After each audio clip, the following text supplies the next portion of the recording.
बोलो जयकारा बोल मेरे श्री गुरु महाराज की जय। श्री सद्गुरुदेव भगवान की जय।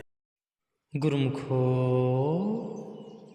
सुरत शब्द योग मनुष्य के लिए अति आवश्यक है। सुरत शब्द योग अति सहज और सुख योग है। जब तुम इस योग को कमाने लगते हो तब तुम स्वस्थ होते हो, तो तुम्हारे शरीर का स्वस्थ होना अति आवश्यक है। अभ्यास करते वक्त तुम ऐसे होने चाहिए जैसे तुम शरीर से भिन्न हो, अलग हो। जब तुम्हारे शरीर का कोई भी अंग स्वास्थ्य होता है तो तुम्हें पता भी नहीं पड़ता कि यह मेरा अंग है, और जब तुम्हारे किसी अंग में कोई पीड़ा होती है तब तुम्हारा सारा ध्यान उस अंग पर टिक जाता है और तुम उस अंग से जुड़ जाते हो। ध्यान और समाधिस्थ होने वाला योग तुम्हें शरीर से भिन्न होने का ही तो सूत्र है। तुम्हारा शरीर होता है परंतु तुम शरीर से ऊपर उठने लगते हो। यदि तुम्हारे शरीर में कोई रोग है तो तुम्हारे शरीर का रोग तुम्हें अपने से जोड़े रहता है, तुम्हें शरीर से ऊपर नहीं होने देता। योग कमाते वक्त जब तुम शरीर से ऊपर होना चाहते हो तो तुम्हारे शरीर का रोग तुम्हें अपने में उलझा लेता है, फिर तुम शरीर से ऊपर नहीं उठ पाते। तुम्हारे शरीर की चोट, जख्म, खुजलाहट, चुभन, थकन, जलन, अपजन तुम्हारे योग कमाने में विघ्न पैदा करती है। सुरत शब्द योग के लिए तुम्हें पूरी तरह स्वस्थ रहना चाहिए। तभी तो अनुभवी अभ्यासी कहते हैं कि तुम्हें भजन ध्यान तब करना चाहिए जब तुम्हें पूरे जवान होते हो। भजन अभ्यास तब करना चाहिए जब तुम पूरे जवान होते हो। जवानी ही अपने में पूरी तरह स्वस्थ होती है। जब तुम बूढ़े होने लगते हो तो तब तुम्हारा शरीर जीर्ण होने लगता है और शरीर दुर्बलता के कारण शरीर के कई अंग शिथिल पड़ जाते हैं, शांत पड़ जाते हैं और रोगी हो जाते हैं। तो वह रोग तवज्जो को स्थिर नहीं होने देता। वह रोग सुरत शब्द योग को सही तरह से करने नहीं देता। एक आदमी बीड़ी पीता है, जब वह ध्यान योग कमाता है तो उसे बार बार खांसी उठती है। खांसी के बाद स्थिर होना चाहता है तो श्वास लेते वक्त गले की नली शकर शकर की आवाज़ करती है। गले की शकर शकर की आवाज़ ऊपर की आवाज़ नहीं सुनने देती। शरीर की बाध्यता ज़्यादा देर बैठने नहीं देती। इसलिए भजन ध्यान तरुणावस्था में ही करना सही है, जवानी अवस्था में ही करना सही है। तरुणावस्था, जवानी अवस्था व्याधि के कई विघ्नों से मुक्त होती है। विघ्नों में एक सत्यावन समर्थता विघ्न भी होता है। योग कमाने वाला साधक जिस परिवार में, समाज में, स्थान में, समय में या देश में जन्म लेता है, परवरिश होता है, तो शिक्षा और संस्कार ग्रहण करता है या जिस मान्यता और धारणाओं में पलता है, वह आदत और स्वभाव साधक के मन और बुद्धि पर इतने गहरे हो जाते हैं कि साधक उनसे छुटकारा पाने में असमर्थ होता है। इसलिए इस समर्थता को स्थापन विघ्न कहा जाता है। आदमी अपनी बहुत सी आदतों को बदलने में या उनसे मुक्त होने में असमर्थ रहता है और उसकी वजह असमर्थता उसे योग कमाने में विघ्न होती है। सुरत शब्द योग कमाने के विघ्नों में एक विघ्न संशय भी होता है। सद्गुरु द्वारा बताए गए योग मार्ग पर शक करना, संदेह करना, संशय विघ्न कहा जाता है।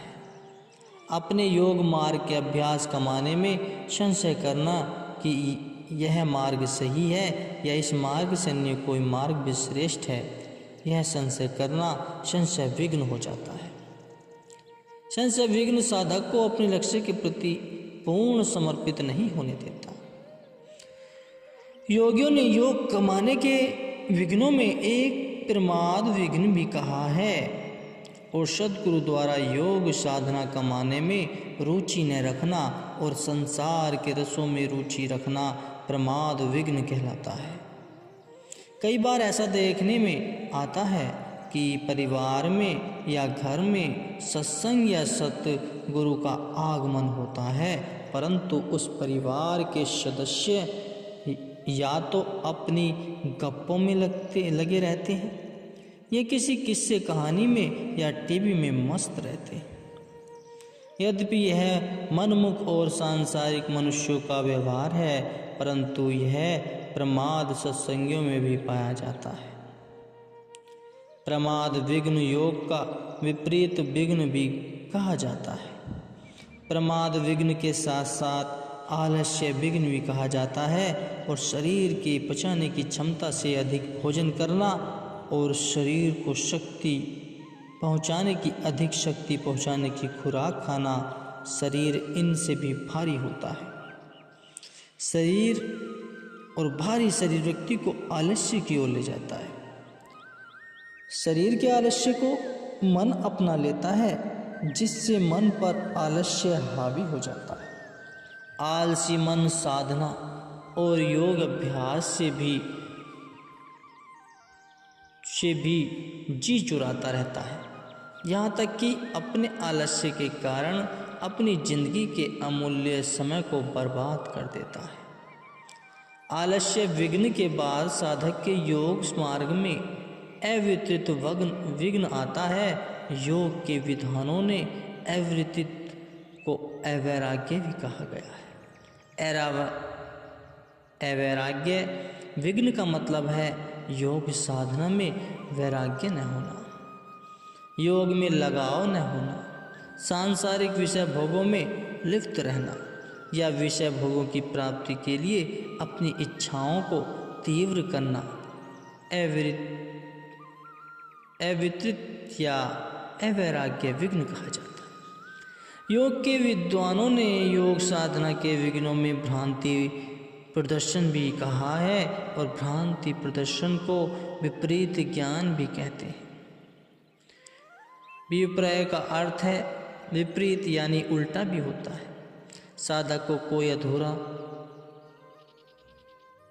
साथी मिल जाता है तो वह साधक की आस्था को भीतर से बाहर टिकवा देता है, तो उसे भ्रांति दर्शन कहते हैं।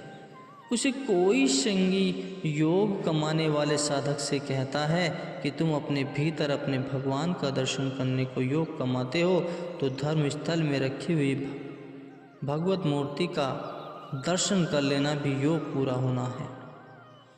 और साधक उसकी सलाह को मानकर बाहर के भगवान दर्शनों को अंतरी दर्शन मान लेता है, तो यह भ्रांति प्रदर्शन विघ्न कहा जाता है।